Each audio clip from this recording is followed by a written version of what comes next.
Hi, everyone, and welcome to LSE for this panel event, How Do We Campaign Around Wealth Inequality? My name is Michael Vaughan, and I'm a research fellow at the International Inequalities Institute here at LSE. And some of us have spent the afternoon already in this room on a related event, listening to presentations of new research on wealth inequality and why wealth inequality matters. And a theme which kept popping up at different points was this question, where is there hope in the face of this seemingly intractable question? So that's what we are going to turn to now more directly, to consider the question of what can be done. And on that note, I'm really pleased to be able to welcome our excellent panel. Shabna Begum, Faiza Shaheen, Mike Savage, and Liz Nelson. So Dr. Shabna Begum is Interim CEO of the Runnymede Trust, one of the foremost groups working for racial justice in Britain, such as their highly impactful report, The Colour of Money. Her expertise includes racial inequalities in education and in access to housing, as well as the intersection between gender and generation with race. Dr. Faiza Shaheen is an economist, writer, and commentator. She's held positions at the New Economics Foundation, Save the Children, and New York University. She's a visiting professor in practice at the International Inequalities Institute. She's also the author of a 2023 book, Know Your Place, Exploring the Politics of Social Mobility and Meritocracy in the UK. And on top of that is a candidate for Parliament at the next general election. Mike Savage is the Martin White Professor of Sociology at LSE, as well as the convener of the Wealth, Elites and Tax Justice Research Program at the International Inequalities Institute. He's a former director of the IAI and the author of a wide range of research, including around the BBC's Great British Class Survey and 2021's book, The Return of Inequality. And Liz Nelson is an Atlantic Fellow for Social and Economic Equity and was part of the AFSEE program here at LSE in 2019. She's also the Director of Tax Justice and Human Rights at the Tax Justice Network, represents the Tax Justice Network in a global network of civil society campaigning, for a human rights-based economy, and is an active steering group member of the Global Alliance for Tax Justice, as working group on tax and gender. So for Twitter users, the hashtag is LSEIII. The event is being recorded and will hopefully be made available as a podcast, subject to no technical difficulties. As usual, there will be the chance for a lot of discussion after their contributions. I'll let you know when we open the floor. And at that time, if you could share your name and affiliation where possible. But for now, I'm delighted to hand over first to Shabna Begum.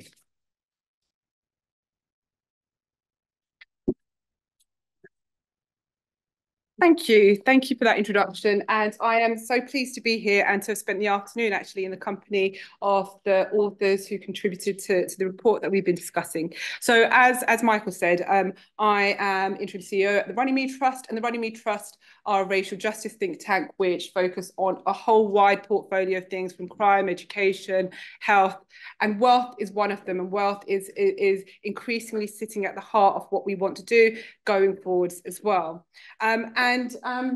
Because of the title of this, I hope you will indulge me in a little bit of general election year style political slogan gimmicks, because I'm going to frame my contribution this afternoon around three words: hope, honesty, and haste. So those are my three anchors. And I think that campaigning around wealth inequalities requires us to act with all three. So in terms of the first one, and in terms of honesty, I think that one of the things that we have begun to talk about today in this room much more is about who's impacted and who benefits, who has financial wealth advantage. And I think that currently, too much of our politics and too much of our campaigning is scarred by a politics of dishonesty and distraction, and creating crises around migration, people and asylum seekers arriving on small boats, or Muslims voting in local elections. Too much of our politics is very much focused on blaming communities for some of the problems that they are often the victim of. So as Michael said in our report, Colour of Money, we talked about wealth inequalities, and we talked about the fact that for every £1 of white British wealth, Indian households have 90 to 95p, Pakistani households have around 50p, Black Caribbean households have around 20p, and Black African and Bangladeshi households have around 10p. Now, that wealth inequality obviously means that there is exposure to poverty. So in our report, Falling Faster, which we published again a couple of years ago, we were looking at the cost of living crisis and how that manifests in very racialized ways. And so we know that, for example, Black minority ethnic communities are 2.5 times more likely to suffer from relative poverty and 2.2 times more likely to experience deep poverty. And when we again look at the demographics and the profile of that, again, we know that child poverty has increased, and again, child poverty is disproportionately experienced by Black minority ethnic communities. And while we often focus on poverty and deprivation of wealth, what we fail to do is look at who enjoys wealth advantage and how they derive that advantage. And I think that's one of the things that's missing in what would be honest politics, because what we need to do is have a conversation around how the infrastructure for that wealth accumulation and wealth concentration and the hoarding and protection of that wealth at the top has its roots in colonialism and slavery. And that's a conversation that we in the UK are unable to have at the minute. We had Kemi Badenoch, the Trade and Business Secretary, who recently made that speech, endorsed the IEA report, which talked about the fact that colonialism played very little role in the history of wealth accumulation in Britain. And I think there's a real effort to put any kind of conversation about decolonising our economics into that culture wars territory, to make it a conversation about racial resentment, about identity politics, when actually it's around the real root conditions, the root infrastructures of wealth in the UK. So I think that we need to really visibilise the systemic issues and have an honest conversation about who owns wealth, who doesn't have wealth, and what the roots of that wealth inequality are. But then I move to the second point, which is hope. And I think that, again, this afternoon's conversation, a lot of people talked about how bleak it felt. Someone said that it makes them feel anxious, the conversations that we're having in this room, because actually we are talking about some really distressing things. And I think that, again, one of the real problems of our politics right now is that we are trapped in a politics of despair, in a politics of gloom, and a politics of hate as well, that actually when we're feeling angry, when we're feeling frustrated, when we're feeling that we don't have enough of what we need, who do we blame? And we blame the people who actually are just as much victims of the system as we are. So I think there's something about the conversation that we need to have about wealth inequality, which is talking about hope, which is actually even perhaps daring to talk about joy, that actually we should and can think about a world that can look very different. And I think that right now, we offer only messages that individualize blame and talk about individual and personal responsibility.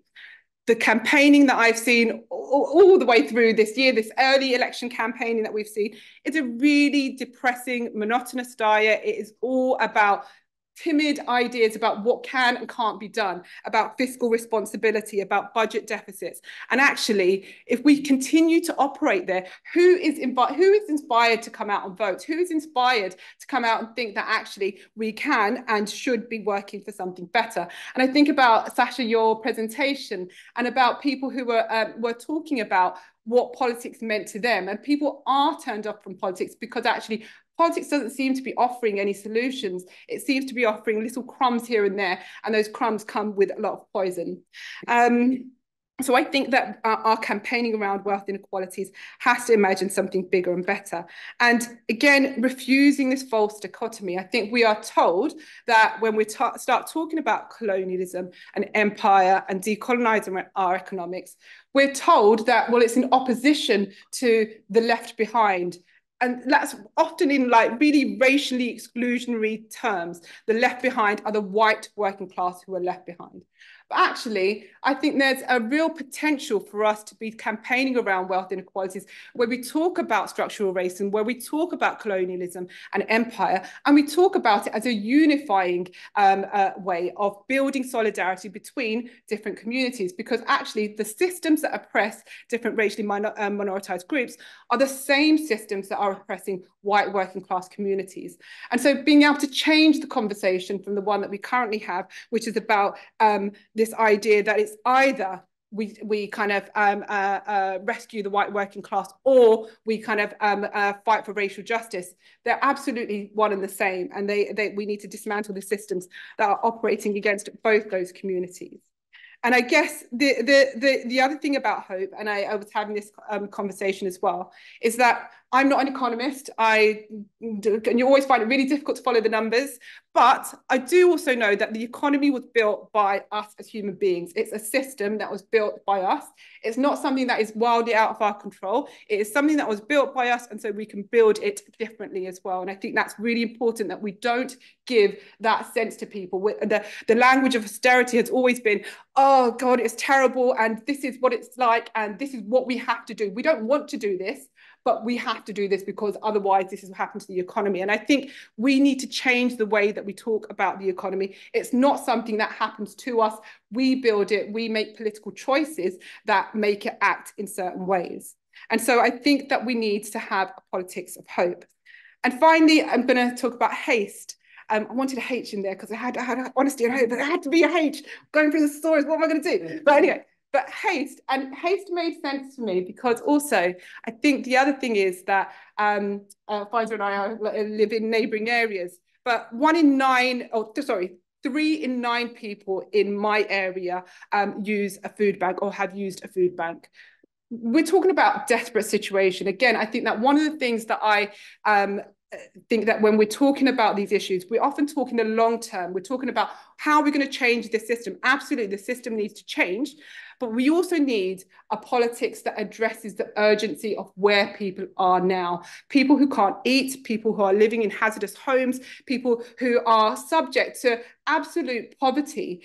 And it is reckless for people like me to say, we need to change the system and talk about the long-term picture. We do need to do that. But we also need a politics of haste. We need politicians to understand the realities of what it means to live in absolute poverty and the urgency of that situation, where you have parents who cannot put dinner on the table for their kids. So we need to fix the system, and we need to do that quickly. And so yeah, for me and Runnymede Trust, we are campaigning to get politicians to think about those wealth inequalities in an honest way, to think about being hopeful and really kind of campaign for something that's bigger than the kind of the percentage increases on care allowance here and there, but really to think about what can we offer to people that will bring transformation and joy to people's lives. And we need to do that quickly as well.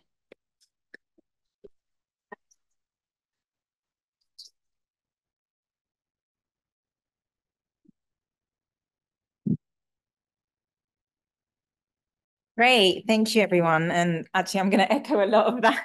But I always think it's a good thing when we all start saying the same thing, because you know, this is where the experts are coalescing. Just to say congrats and thank you for the report to Mike and Michael and others involved. I really appreciate the way that you're bringing in race, gender, class into these discussions of wealth inequality for so long. And I've worked on economic inequality for a long time now. For so long, issues of economic inequality have been separated from issues of identity, essentially. And what that's meant is we think representation is the answer. And we know where that has got us when we look at politics today and people in higher political positions in the Conservative Party. And so I think, we really do need to understand this is an economic problem, that it goes back a long way. And it's the economy that is also making sure that people are kept in their place. And I think this report does that. And I would say that we continually need to put that in everything that we do. I came into working on inequality really through the stats and really as an economist, but I've been asked today to talk more about the politics of how we move forward, which makes sense given that now I spend so much time knocking on doors and trying to convince people to vote for me, and try and take the work I've done on inequality and turn it into something that is practical, that will result in change. And, you know, it's not the easiest time to be a lefty in UK politics. So lots that I've learned along the way. So I'm going to talk about the politics of the issue. And you know, we have to be honest that this is a big problem. Actually, this is somewhere where the research is ahead of the politics, right? This is somewhere where, you know, we know the numbers, we know the research is really good, we know why it matters, but it's not feeding through to change. And I've been lucky enough to teach with Sam on the master's course on inequalities this year. And I did a few lectures on the politics of inequality. And the numbers are really striking when you think about how many more people around the world, so not just this country, care about inequality. You ask them in polls, they say they're really worried about it. And yet the policies have gone in the opposite direction, right? So in this country, we had Occupy, and I was so excited. I was young, I was there, and, you know, and then we've had, you know, 14 years of austerity. You know, we had COVID, and at the same time, we've had the, well, not long after, we had the bonus, bankers' bonus cap removed. You know, we've had, there's this great disparity between what people out there care about and what politicians are doing.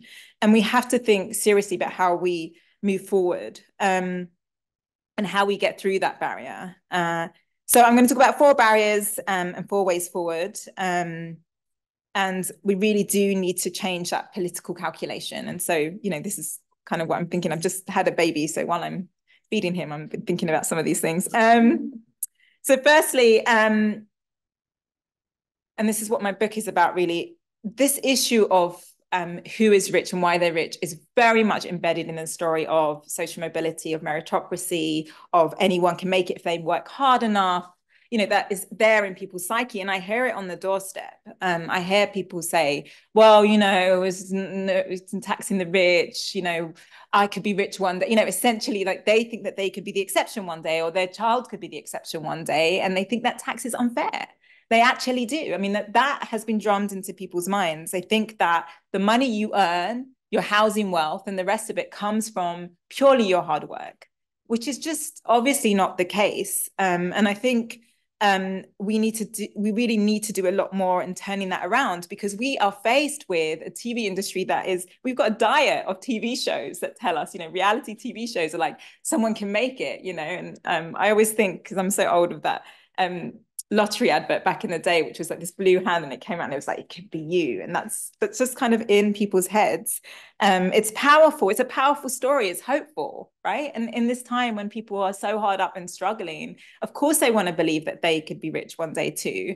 And the reality is far from that. And I always think about one of the reasons I wrote the book was during COVID, there was this story that came up about Elon Musk, and he'd just been made the richest man in the world. You know, it fluctuates. And there was a story in the BBC main page, 5 reasons how you can be Elon Musk, basically, or how Elon Musk got rich. And, you know, you can imagine it was all things like, you know, believe in your dreams, and you know, don't think about money. And it was just ridiculous. It was ridiculous. And nowhere was Elon Musk was born in apartheid South Africa as a white man, right? That is all stripped out of it. And so this is what people are told these stories, and it's the greatest mask, really, for allowing inequality to grow, because it's like, well, inequality is fine as long as you could be rich one day too. And we really need to undo that.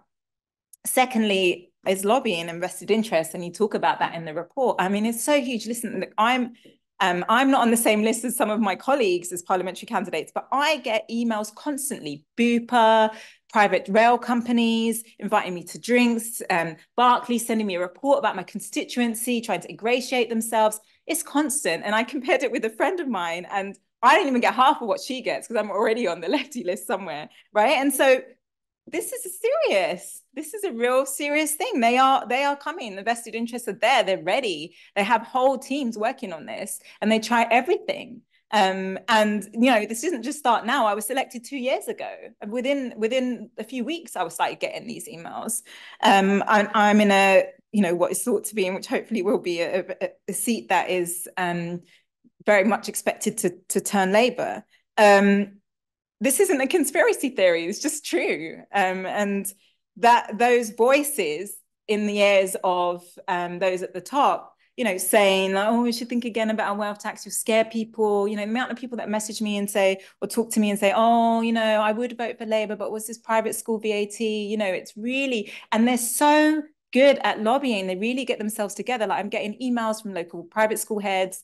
I go into all schools and talk to the kids, but they're like, we want a separate meeting with you, with the head. And I know what that is. I mean, they're barking up the wrong tree, but I know what that is, right?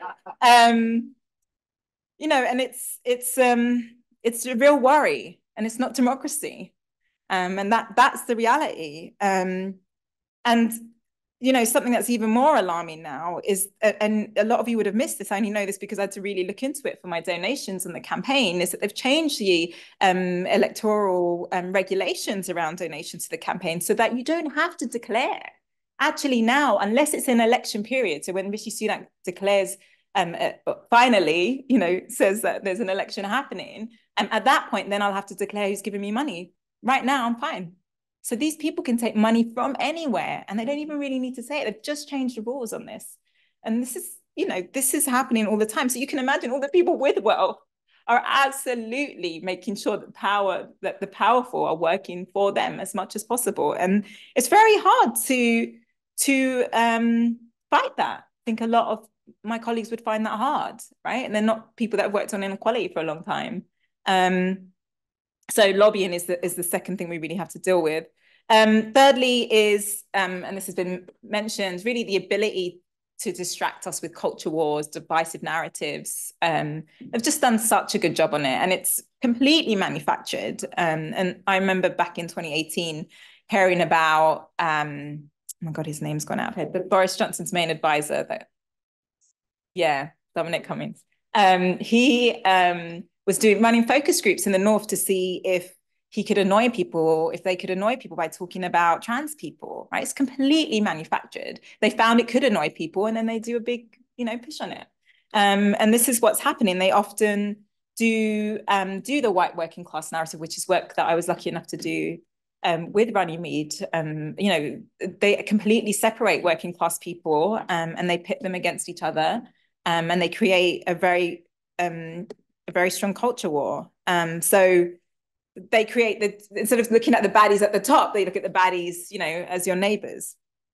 And fourthly, even when, and I would advise you, I'd tell you to come and knock on doors with me, because it's quite a reality check.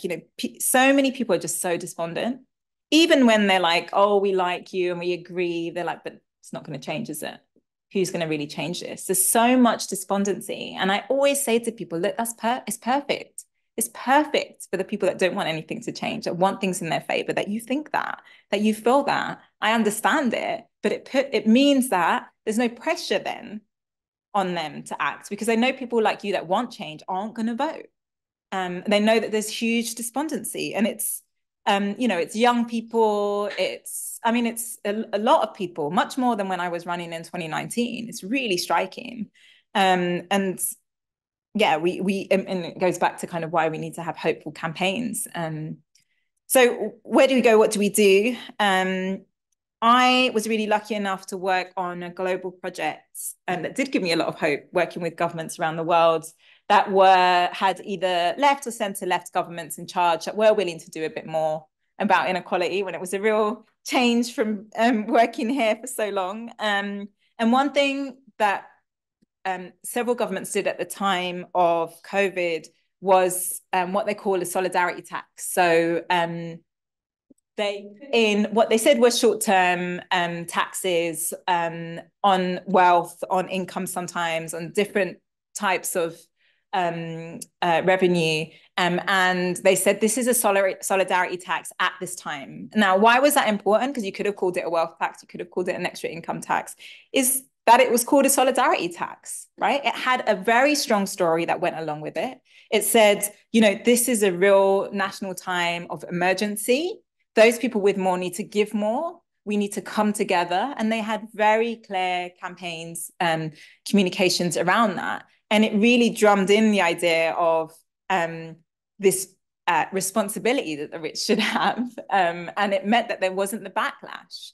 And that has been tried. We put a paper together that looked at where this had been done over time. It's sorts of things that Germany did with reunification. It was tried in multiple countries for various different reasons. And you can keep it going as long as you're transparent about how it's being spent. So it does mean you have to pick your moment a bit or create a moment. You know, you need to create that story about why we need to do this now. And you need to be smart about what you call it. Like, we shouldn't really, you know, use inheritance tax. That's like been so sullied in people's minds. Like, everyone thinks that's a bad idea. And that, you know, this is one of the reasons we hear rumors of the Tories saying that, you know, their trick, their like rabbit out of the bag will be to cancel all of inheritance tax. And so we have to think carefully about what we name these taxes and about the communications plans that go with it. And don't just do the comms after. You have to get ready and have it there.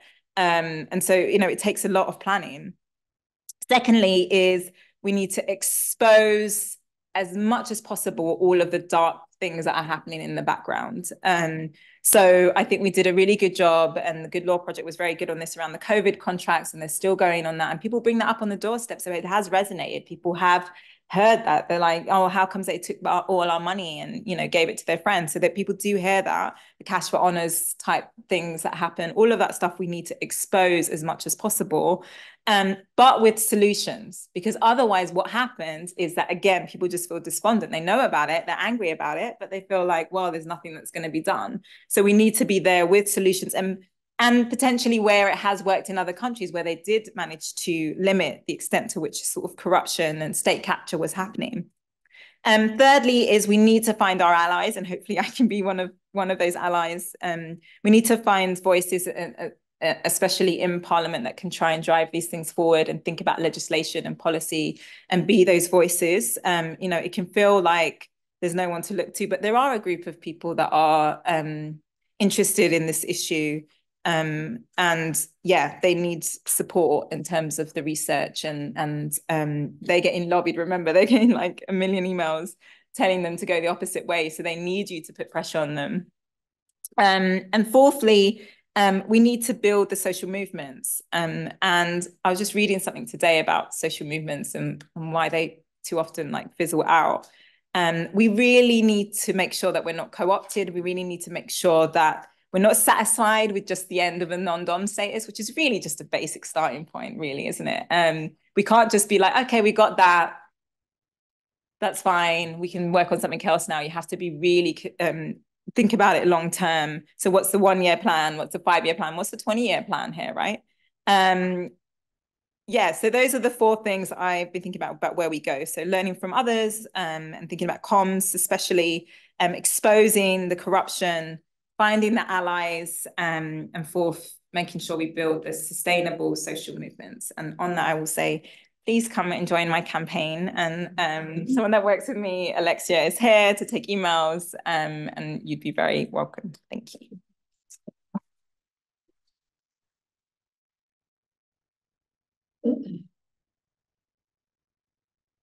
Okay, well, it's great being on this panel with 3 amazing campaigners, and I'm an academic. So what am I doing here? I thought what I could do is reflect on the historical stakes of how we campaign about wealth inequality, because I'm very interested in one of the issues which has been posed in the recent debate on inequality, which is kind of the way the economic distribution has shifted from the rise of the 1% and the rise of wealth is returning us to kind of how things used to be 100 years ago, before the First World War. Thomas Piketty, in his recentish book, Capital and Ideology, talks about the way in which during the 19th century, there was a form of what he called proprietarian capitalism, which is capitalism based upon the ownership of private property. And he kind of says, well, we're now, after this blip in the 20th century, when things got better, they were never that much better, but they were a bit better, they're now getting worse again. So kind of interesting to think, well, how can we learn anything from that period to to reflect upon how we try and campaign about wealth inequality today. It's interesting too, because so there is a kind of school of academic pessimism around wealth inequality, which is best represented by the economic historian Walter Scheidel, who wrote this book a few years ago, basically saying that inequality only ever reduces in a significant way when you have a major trauma of some kind, world war, revolution, or epidemics. And so other than that, you can kind of forget it. You used to have to live with high degrees of inequality. But I mean, and I don't agree with that. And I think there's a really important lesson to learn from British history, which is that before the First World War, under a Liberal government, interestingly, which I'll come back to, so that before the traumas of war, which people like Scheidel talk about, we saw probably the most concerted attempt to really tax the wealthy there's ever been in British history. It's worth reflecting upon what that involved. So it involved, for instance, under Asquith, again, mainstream liberal, not a socialist, mainstream liberal, differentiating between earned and unearned income, and taxing unearned income more than earned income. So unlike now, when capital gains tax is lower than income tax, the view was, well, unearned income should be taxed more. It involved imposing a super tax on the very wealthy, which in those days was £5,000, which equates to about £750,000 in today's money. So very, very clearly targeted at the super rich. It included things like charging a tax on land, the incremental value of land inflation. So 20%, any inflation land was charged. Amazingly, amazingly radical by today's standards. And much of the economics has talked about the way in which taxation was raised to really substantial levels during the 20th century, and it has been reduced recently. So it's worth reflecting upon, well, it's possible to do it, and it was done. Are there lessons which we can learn in today's debate by going back to kind of the conditions under which it was done? They're, of course, different in many respects, but not entirely, given the high degrees of wealth in pre-First World War Britain and today. So here's just a few, and I don't claim to be an expert on the history of Britain before the First World War, but I have been reading a bit about it. A number of themes, a number of resonances strike me. The first point is obviously, this was not led by a particularly radical government in many ways. The Liberal government was a mainstream government. It was deliberately trying to head off the rising Labour Party. It was a government committed to economic orthodoxy. So part of the reason for raising these taxes was to pay back the national debt. So it wasn't, it was trying to work within established parameters of economic orthodoxy, but even within that, find a room for taxing the wealthy. This is an important point, and I think Liam Byrne has a Labour MP who is not, he's not unlike you, he's not a lefty, I wouldn't say, very much mainstream. He calls himself a Blairite. He has this interesting book out on why wealth inequality matters. And in a way, that's very encouraging, in the sense that is, to my way of thinking, it's a kind of reclamation of that kind of middle of the road, if you like, but sensible, liberal centrist, left centrist argument. And those kind of appeals can be very significant. That's one point. Second point too, though, is it's worth, we've had this discussion about, culture wars. So it's interesting to reflect upon the fact that strategy of taxing the British wealthy was an alternative to the Conservative Party, who under Joseph Chamberlain were proposing basically an imperialist policy of tariff reform. So the argument was that the Conservatives under the Chamberlainite wing were saying we need to have social reforms. The way to pay for those is through tariff reform, raising tariff barriers basically on trade coming into the empire, indirect taxation. And the argument was that the Liberal government was that we can do it instead through these other means.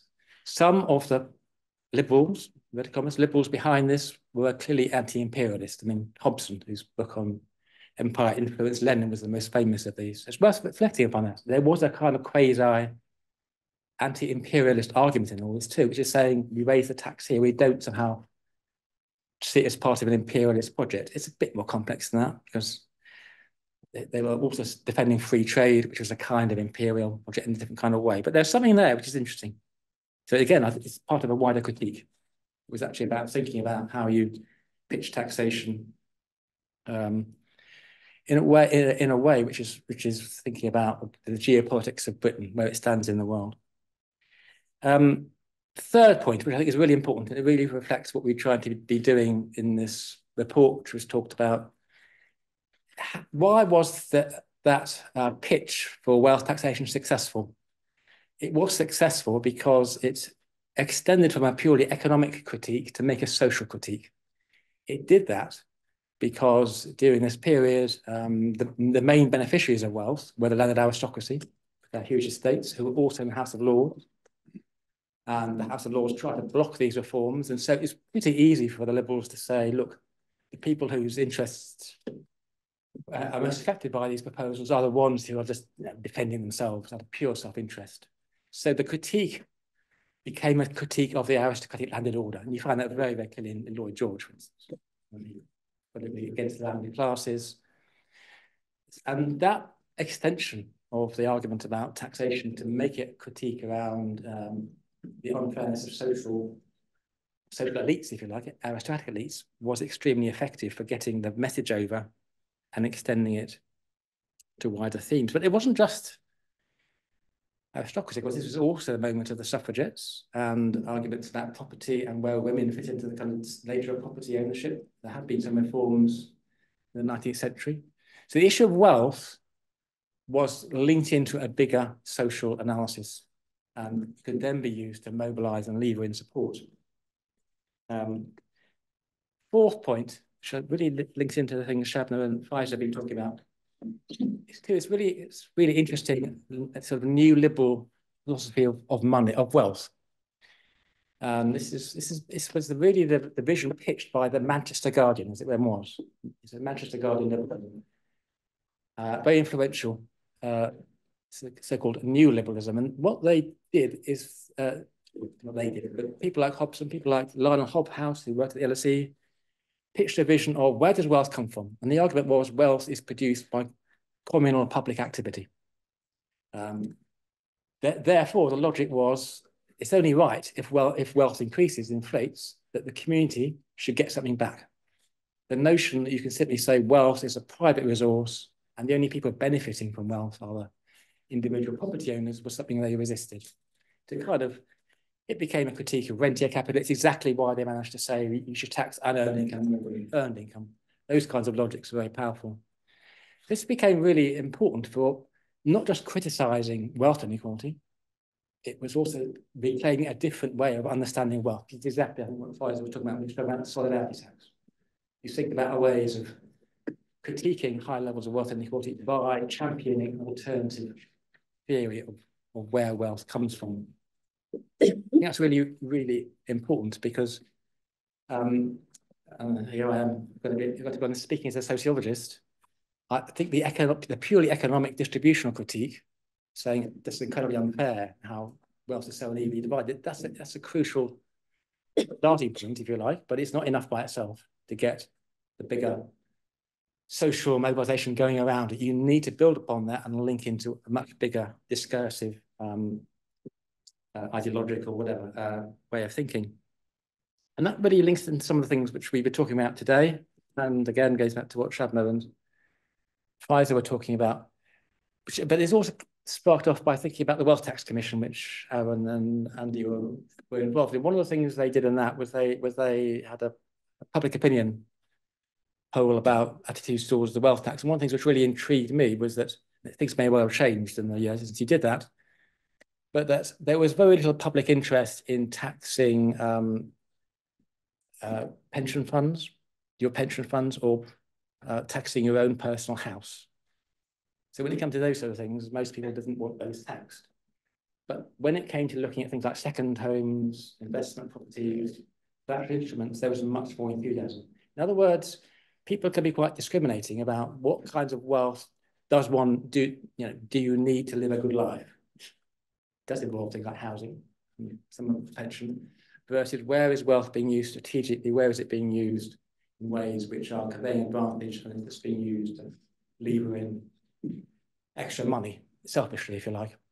I think this is a really important, to me, way of thinking about being discriminating and pitching against wealth. You know, I think if just pitching a wealth tax for some people, and we heard about this, those of us heard of Sasha's talk about small property owners with a bit of wealth in Mansfield. I mean, that you can imagine why people in those situations would feel, oh, you know, I've got so little, why should it be taxed? I mean, it wouldn't be taxed by the proposals, but nonetheless, people don't always realise that.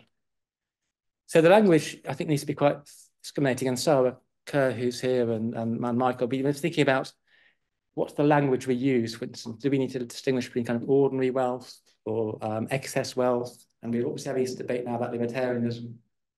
I think these are really, really important ways in which we try and quite subtly learn from these historical examples about how we can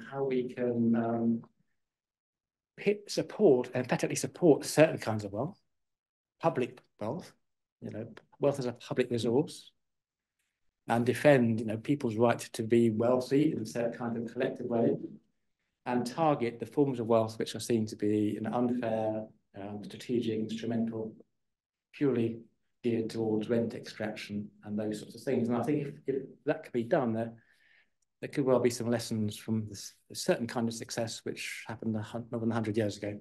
Thank you, Raj.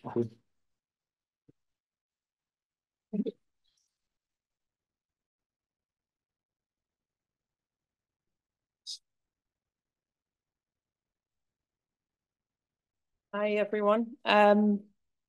First, thank you, Mike, for joining this panel.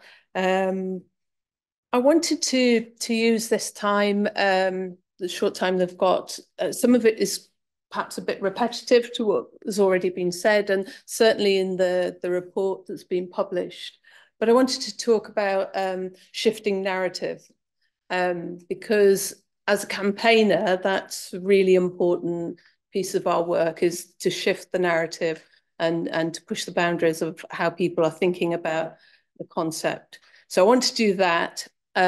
Obviously, the shifting narrative piece has to also have the research that Black, Andy and Aaron do, and the researchers in TJN as Tax Justice Network. And then I wanted to just talk about the international perspective in terms of governance. And that I feel quite hopeful about that. And I think we are at a very hopeful point. But let's not get too excited. I can explain why we shouldn't get too excited. So first of all, when we're campaigning about wealth, there are a number of valid and relevant arguments that are used for and against. Practical reasons, which have already really been talked about for taxing wealth, for example, that it tends to generate a return. And against, there's still a multitude of easy ways to hide ownership and income, which is already taxed in secrecy jurisdictions, etc., trusts. Political reasons for and against. On the one hand, the most wealthy are a small group, and taxing them tends to be popular with everyone else. But on the other hand, that small group, which has already been mentioned, can and does use its wealth to achieve a completely unjust degree of political influence. And similarly, there are narrow short-term economic arguments each way. Redistributing wealth may increase productive activity, bolster public budgets, supports the provision of public health, education budgets, etc. But taxing wealth may reduce investment, or so it goes. If, as proponents of wealth tax, we enter into these arguments, we've already kind of given up the core elements of the case. The lost narrative battle, and we've kind of lost the narrative battle before we begin. So what I'm saying is, as campaigners, we really need to be clear about the underlying narrative on which we're taking action. So what are these underlying narratives? So we did thinking, again, with more of an international head, but I think it's also relevant. So within the tax justice network, we're exploring the damage done by wealth inequality. We argue that the first core element of that, which we campaign on, is that taxing wealth because we tax wealth because wealth inequality is bad for our societies. Failing to tax wealth throughout the course of people's lives, not only at the point of inheritance, is to supercharge that damage. A powerful addition to the argument is the growing evidence that the most wealthy are responsible for an entirely disproportionate share of climate damage, including through carbon emissions. Taxing wealth may turn out to be the keystone of progressive fiscal response to the climate crisis.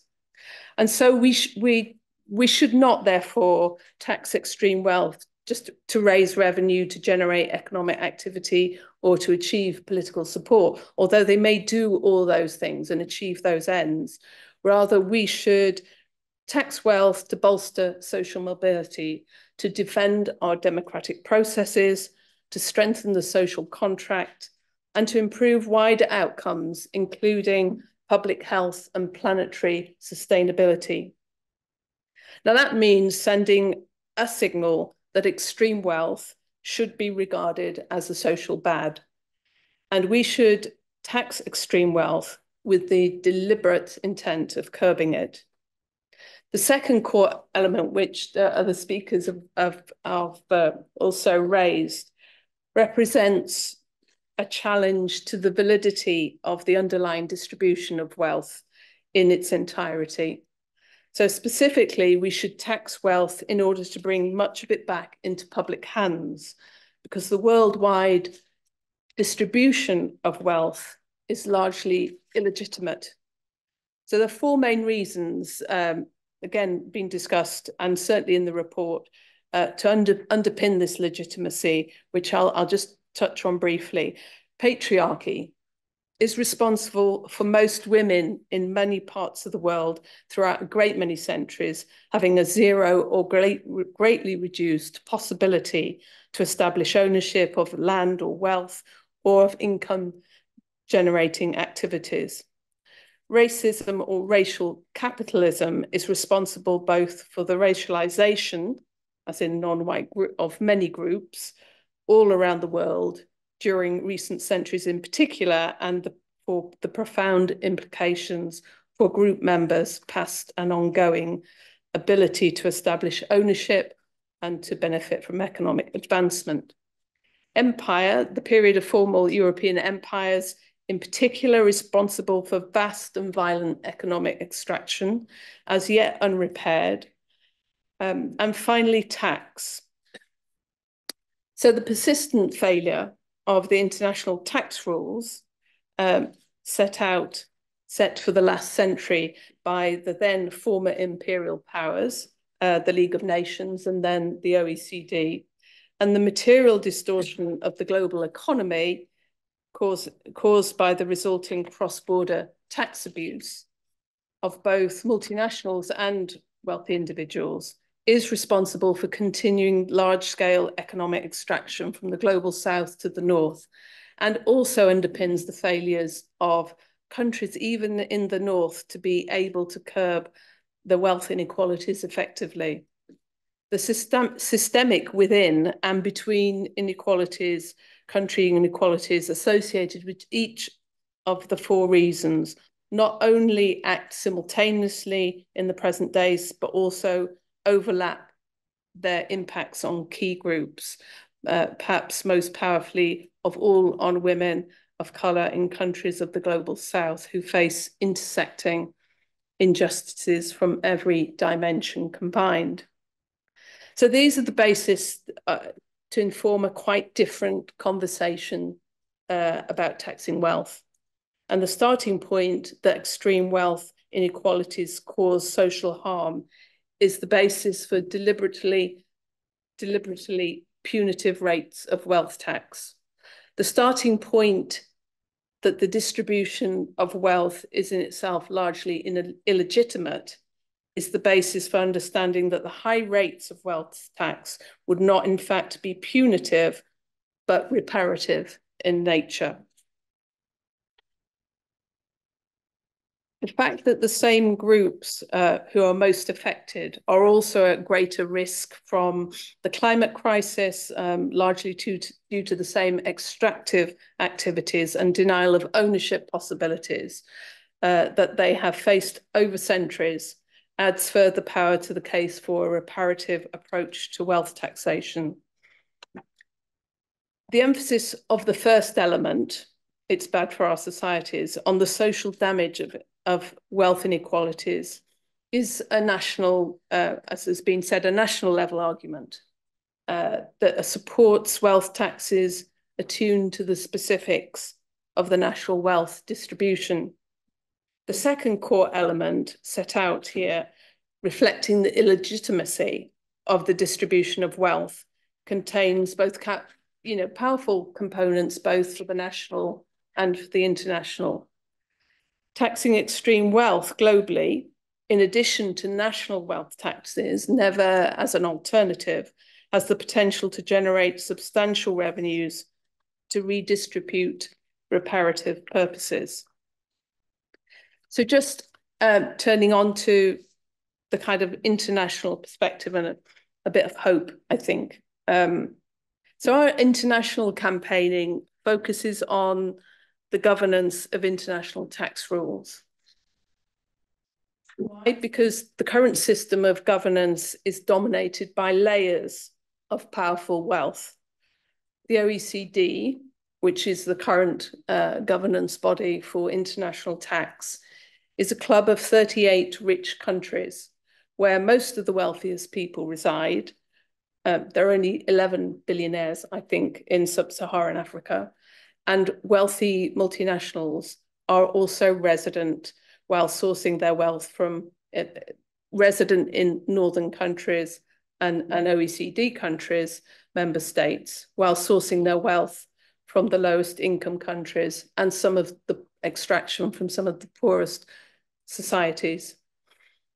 Our starting point, working in coalition with other civil society organisations, many of whom you probably heard from today, is focusing on shifting the governance of tax from the OECD to under the auspices of the United Nations.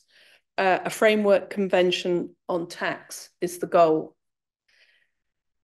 While different options are now currently being considered by all UN member states, the preferred and progressive option would establish a legally binding UN convention on tax, similar to the UN Framework Convention on Climate, and would include, hopefully, a model wealth tax and intergovernmental agreement about wealth taxes. This could include binding protocols to bolster key aspects of fighting tax abuse, including that wealth tax, and the creation of a set of tax rules for the future, a sustainable set of tax rules. So the Framework Tax Convention would recreate the first ever globally inclusive democratic process to set tax rules and standards. In November, the UN nearly two-thirds, that's 125 countries, as opposed to 38, at the UN voted in favour of reforms. 48 countries voted against the resolution, against reform, and 9 abstained. The US, the UK, and all the EU member countries voted against the resolution. Our job as campaigners now, and urgently this year, is to identify, which we have done, the blockers, the waverers, and the allies, and bring these narratives and arguments to them that we've been setting out and have been set out in the report. the convention, the model convention that's being discussed now could deliver on some key policy reforms that would plug holes in the leaky financial architecture. The one so, you know, if you have a wealth tax in one country, you need to have a kind of global approach to this, because the architecture is there and supports criminality, corruption, and very wealthy and multinational companies. So the different things that we are campaigning for and have been actually for 20 years plus, is the automatic sharing of financial information between countries, the registers, public registers of beneficial ownership. So who has what and who owns it, and also an extended to a global asset registry, and country by country reporting, where we know where multinational companies, where they have extracted the wealth and their profit.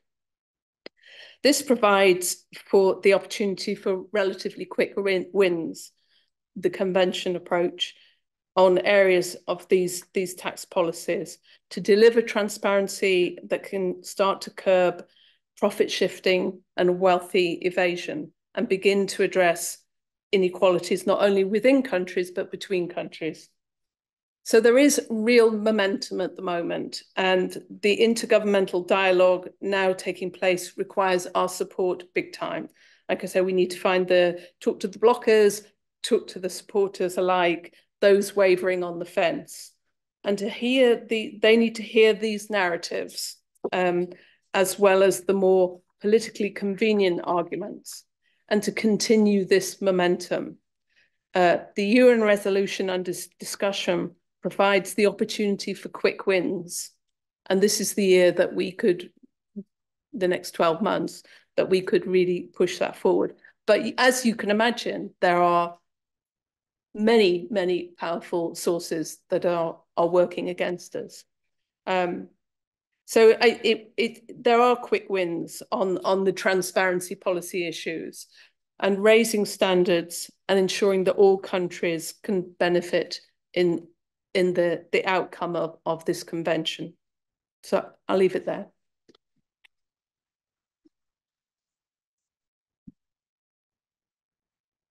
Great.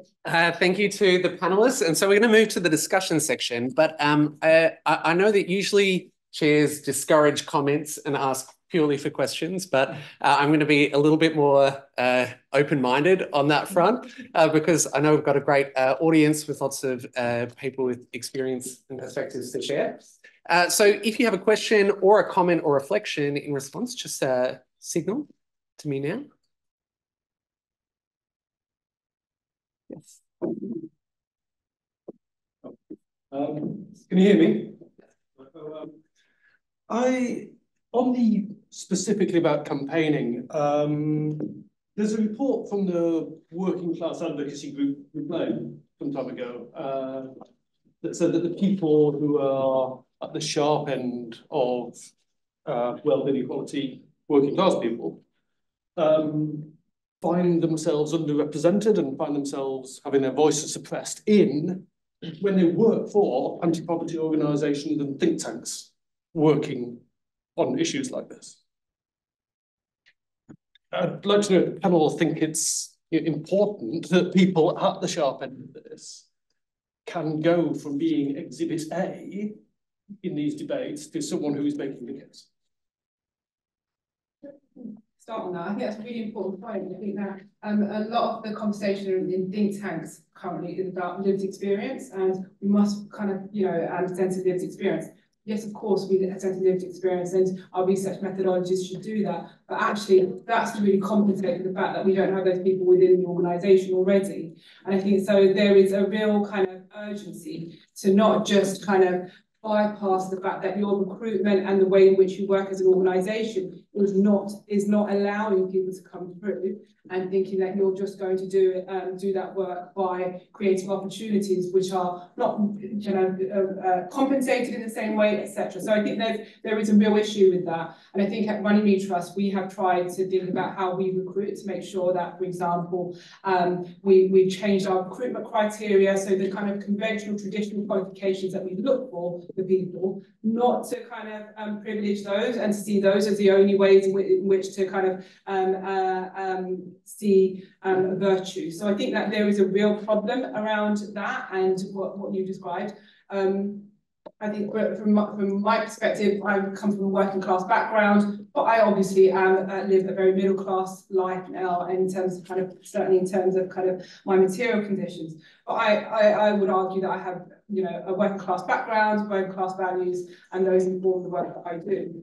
But we need to make more space that people don't have to kind of progress from kind of, or progress, but to move from kind of a working class background into middle class kind of spaces in order to build that space. And I think that's a real problem across lots of different think tanks. And I think that think tanks who keep talking about we must centre lived experience need to hear themselves and think that's not the only solution. There is a solution about who's actually sitting at the table having the conversation in the first place.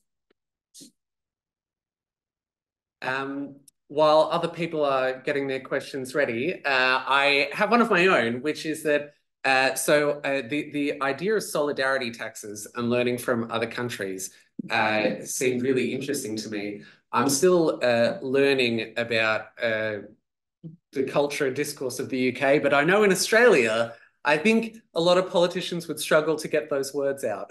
And it made me think about the role of national culture and what is specific to a country in how these kind of issues are prosecuted. So to the panel more generally, I was curious, what do you think is distinctive about the British politics of wealth inequality, and how could that be used positively for people campaigning around it? Yeah, I mean, I think one of the things that's so distinctive about this country, and this project, I'm so lucky to work with countries around the world, from Costa Rica and Sierra Leone to Spain and Indonesia. So it's really the class system. Is, you know, it's just the class system in this country, and specifically this old kind of monarchy type, you know, elite system that is just so entrenched. And our idea of who speaks well and who should be in power, and it's just really, really striking here. And that we celebrate that. Like when I was writing the book, I was like looking into, you know, how many people have got their wealth from, basically have come from like royal heritage, or the number of days that we celebrate every year. You know, our culture is to celebrate the monarchy and to celebrate this very unearned income of like a hierarchy, right? And so I think that is really distinctive here, and it's seen as like unpatriotic, of course, to say that you don't believe in that system. And I think that's really critical. I mean, I just wanted to come back on that point about think tanks, and I mean, it's a bit of a sort of a circular problem, really. I mean, yeah, I mean, it's so rare. I've worked in think tanks. It's so rare to meet people, even from like working class backgrounds, let alone like working class now. And even when I worked in places like when I worked at the New Economics Foundation, there was an apprentice, and barely anyone would speak to her. Like, it was terrible. And she felt really separated. But it was so important. Like there was a report out on 21 Hours, for instance, and she was like, what does that mean for my job? Like, how would I start? And no one had bothered like having that conversation.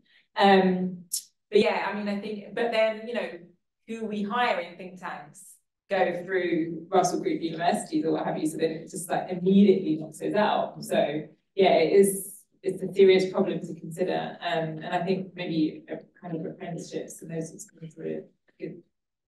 But you need to change in like the thought, not just like, oh, and also there's just one person and that person has to like answer for that. It's really uncomfortable for that person to like have to say, oh, working class people think, you know, it's one person. So it's a very complex problem that needs to be addressed. So I didn't actually link this point really, but it's to go again talk about a little bit about the comparative the residents of the class and residents come up, this is why it's just something that's very peculiar. So that if you do comparative research on, and they're asking for what different nations, which class you're in most countries, it varies a bit. Most countries mostly say like we're middle class, so that seems fine. They say you're not really poor, you're not really poor. It's not really a stigmatized identity. The UK is unusual because a substantial number of people say we're working class, and we don't want to be middle class because that's snobbish and elitist. Very unusual to have that. So there is something about the language of class, and of course this is just so many historians have written about this from E.P. Thompson onwards, which is resonant, and it remains resonant. I mean, when we did this Great British Class Survey 10 years ago, you know, very controversial study, but people got talking about class. But isn't part of the reason that people want to think they're working class is because they want to be like, I earn everything I've got, like I didn't come from privilege and I had it hard, and that's partly because people want to tell those stories of hardship because it justifies like everything they have and not wanting to give it up, right? Yeah, it can be. I think it can be that, but I think there's still a way of playing, not playing is the wrong word, but you know, mobilising language of class in a way which is going to be helpful. Because obviously the Labour Party and the Conservative Party, the ruling class, we have working people now. But I think it's going to be ways of hopefully thinking about using it in a way which is going to be productive, bearing in mind that many people do not like to think themselves as middle class. You know? So it goes back to your point, you wouldn't want to claim to be middle class. So that's another background. I'm not sure how exactly, but I think there's something there which I think works. I just wanted to add, I think this issue as well is really important about knowledge and you know whose knowledge is most important, whose knowledge is kind of acknowledged as being relevant, and which might not be academic or knowledge, it might not be born out of the class you're in, but I think working in the kind of international perspective and actually working in and being part of the Atlantic Fellowship, a lot of the fellows are coming not necessarily from like a think tank background, but from a grassroots community-based background, bringing a lot of knowledge that whether you call it lived experience or whatever. And I think there's a lot more we could do to be nurturing that and recognising it and making it valid. So now I actually have a few questions lined up. So I'm going to take them in twos to begin with. And please do share your name and affiliation if you're comfortable. So first we'll go here. Well, my name's Ruth Lister and I have Lord, so I'm one of the politicians that we're trying to influence. But I want to talk about I mean, I come from a background of talking a lot about poverty, and I want to talk about the wealthier end of the wealth inequality. And I wondered how far you think the campaign against the extreme wealth at the top should be focused on wealth, the illegitimacy of it, as some of you have talked about, and how much of it should be focused on the legitimacy of taxation. And that means I mean, every time I hear the word tax burden, I just want to scream, because the narrative that we use around taxation, just everyone assumes it's a burden, it's bad. So how far do we focus on that? And people who think about the best way of framing campaigns talk about that people don't respond to facts and figures, but they do respond to stories. So what stories can we tell to illegitimize extreme wealth and legitimize taxation? Brilliant. Hold thoughts about that? And I'm Max, I'm from Oxfam. Yeah, just building on that, I think I like what you were talking about, like in terms of learning from history. I think as a campaigner, the best campaigners by miles for the last 40 years have been on the right, and I think we can get the most instructive lessons from them. And on the tax issue, I'd say two strategies. One is the incredible power of names. I think everyone knows the story of rebranding the inheritance tax to death tax. Once that was done, how could you ever be possibly in favour of a death tax? You know, that one change of name. We had some success a few years back with the Robin Hood tax.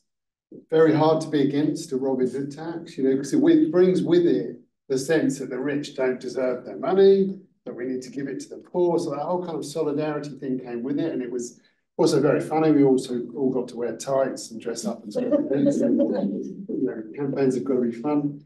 We could go a bit further. We could, you know, channeling our inner Marx, we could have a parasite tax, we could have a vampire tax. You know, there are ways of kind of bringing in that legitimacy. And then the other idea is, again, you know, channeling our inner George Osborne, the difference between strivers and skivers.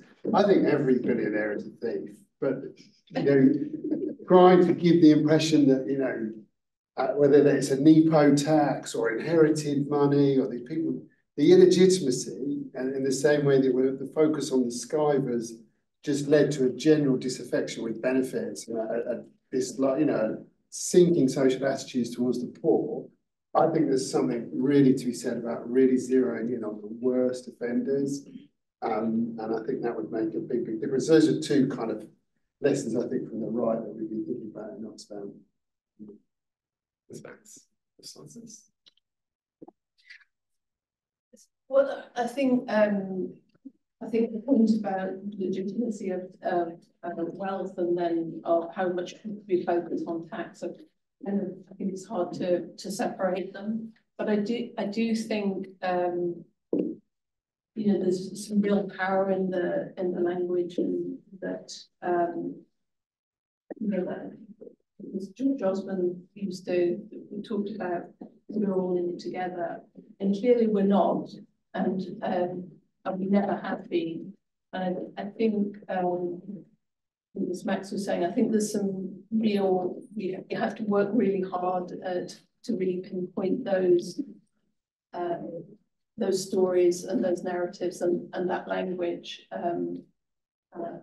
But I do think taxes is a hard one. So we have to kind of wrap it in something else.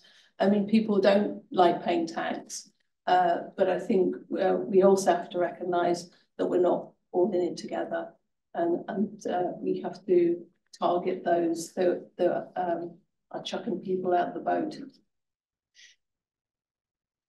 Any other? Yeah, I mean, yeah, it's really important to do both, I guess, the illegitimacy of wealth and the legitimacy of taxes. I would say in terms of the stories, I really try and tell my social mobility story and talk about the public sector and the role of benefits and support and other things that happened that allowed my family to do well.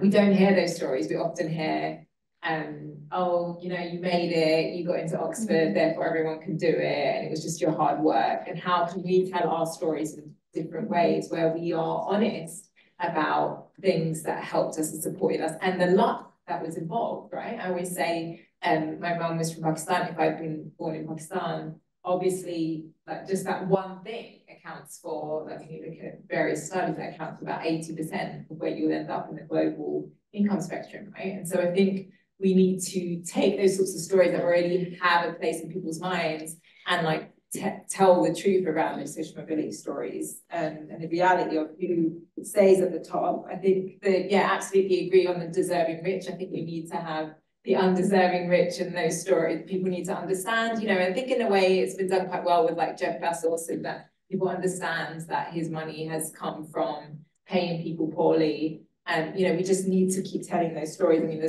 Sports Direct stuff was done really well, I think, a few years ago.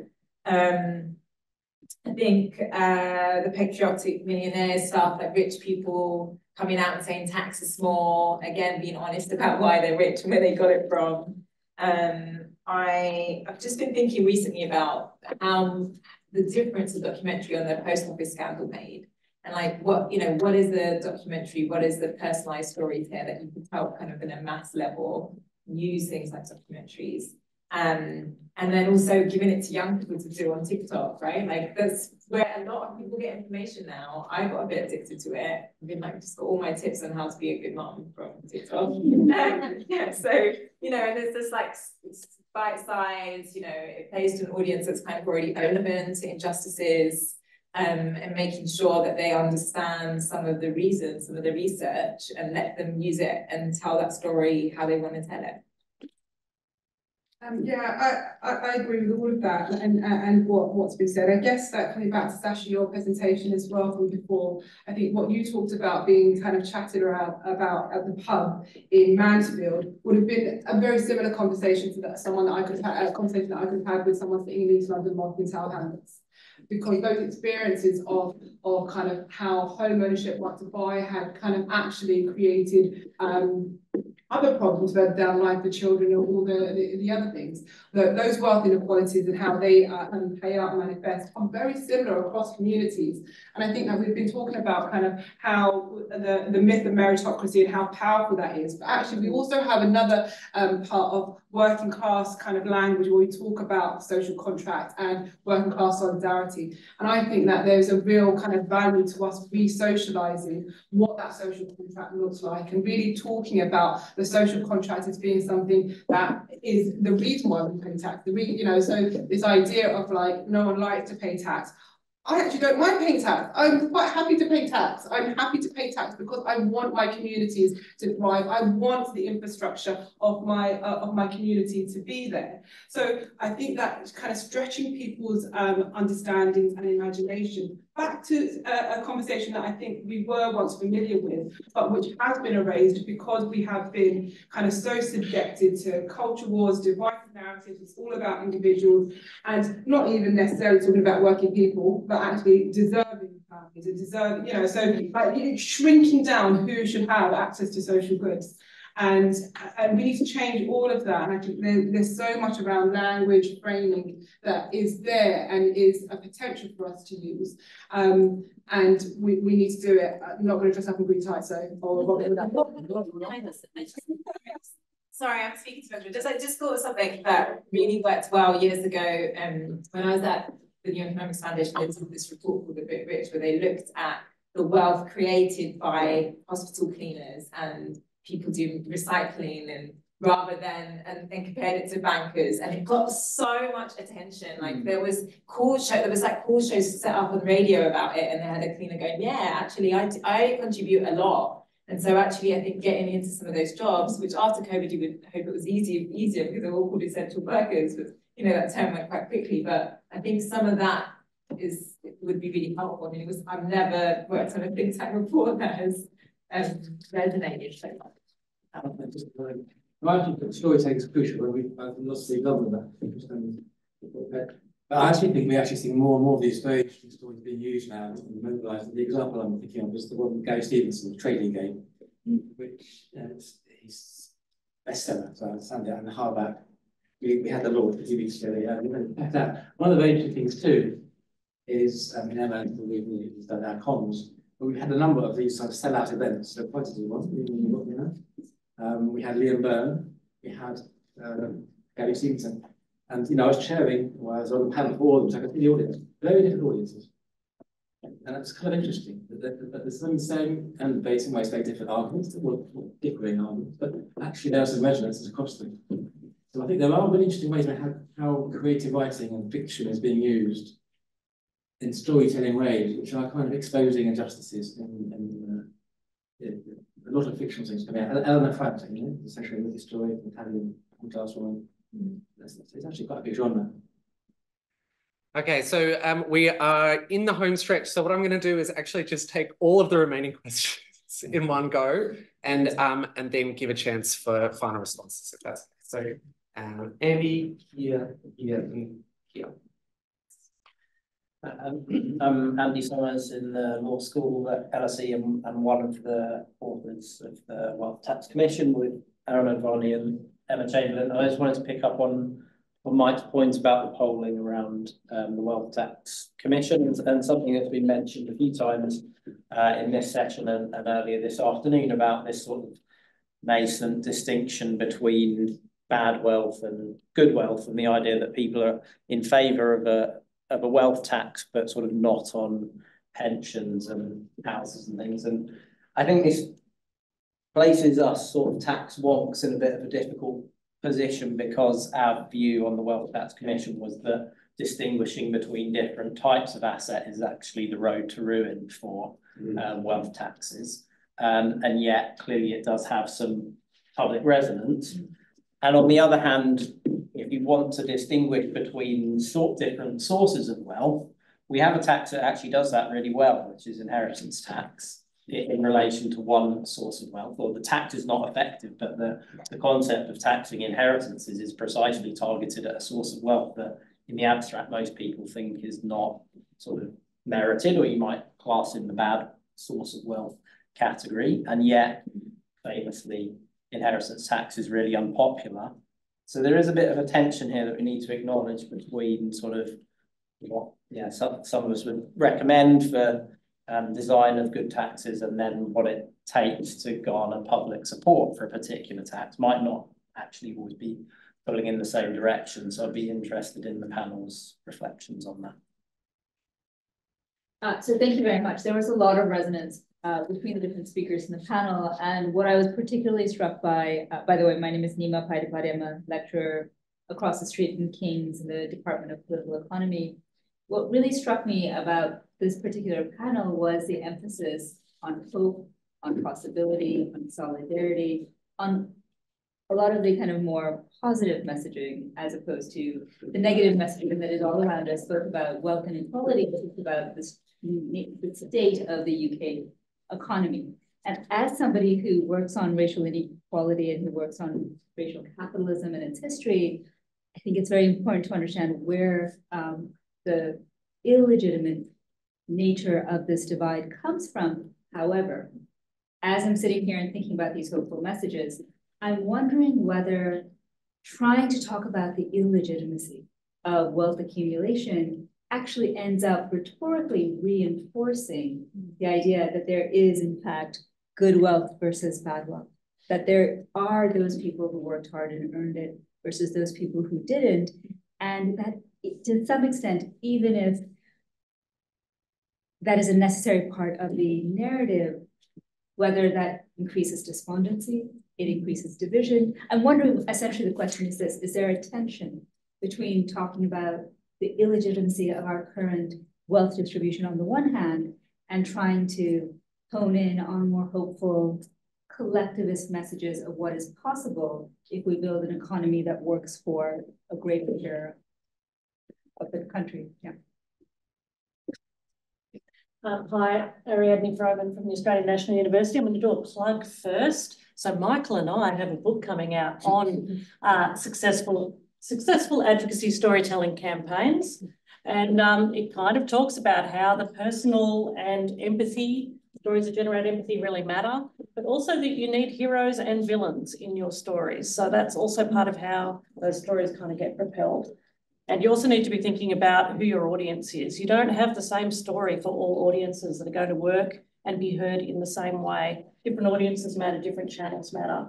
But that was kind of like my, ad for our forthcoming book called Story Tech, coming soon. But the other point I wanted to make was about how we talk about politics and politicians, and whether or not we need to move that conversation away from, I guess, tax even, to think about how we reclaim government and the role of government and who it's for and who government acts for, and how we think about the public good, and whether or not we can kind of reframe that narrative around the kinds of things around what we pay our taxes for, education, health, and so on, but also at the same time being really cognizant that middle-class people experience government every day in a fundamentally different way from the way poor people do. Poor people are at the pointy end, dealing with the Social Housing Commission, dealing with social workers, dealing with a health system that is falling apart. So trying to craft that narrative about who government should be acting for in improving people's everyday lives should be part of the narrative as well. Yeah, so I'm an alumni of the Inequalities program, formerly NEMA student, Mike's as well. And I was just listening to you and thinking that there is one part of this conversation that's missing for me, and that's what for? That's why do we want to tax those wealthy people? And obviously me, as I studied inequalities and, you know, as a young person who doesn't have any wealth, debt actually, I understand the argument around it will make social mobility better in our society, it will defend our democracy and so on and so forth. But actually also thinking about that haste and those people that need help now, maybe we could think of a cause for which we are raising this money and the cause that might also convince the rich. And I actually have an example where it worked very recently. So last year in Lithuania, which is my home country, obviously because of the proximity of war of Russia against Ukraine, the defense spending has become a very sort of hot topic. And we managed in the country that's so much against socialist politics as any country can be, given our post-Soviet past. You know, everything the opposite of socialism. We managed to bring about excessive revenues, a tax for banks, and we are now thinking about increasing taxes for businesses for the purpose of funding defense. And I think in the UK, the purpose such as NHS, of which so many British people are proud regardless of their class or ethnicity, might be one of the things. Maybe I don't know enough about Britain, but that's just something that came to my mind. Great, thank you. Now, I am failing my duty with timekeeping, but I would love to invite the panel for any final thoughts in response to those questions or whatever.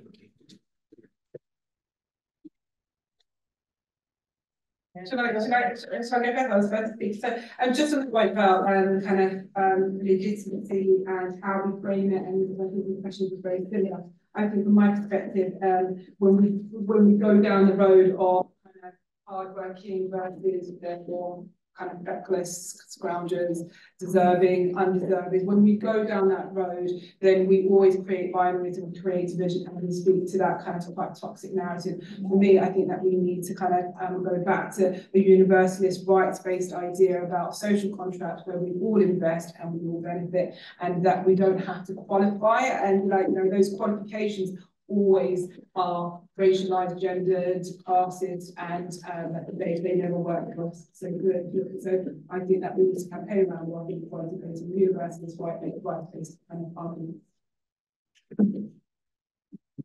Any other final thoughts? Going quickly, sorry. Yeah, no, there is a massive contradiction. And as someone that came from research and then knocking on doors, like I hear it all the time, and people want to own a house.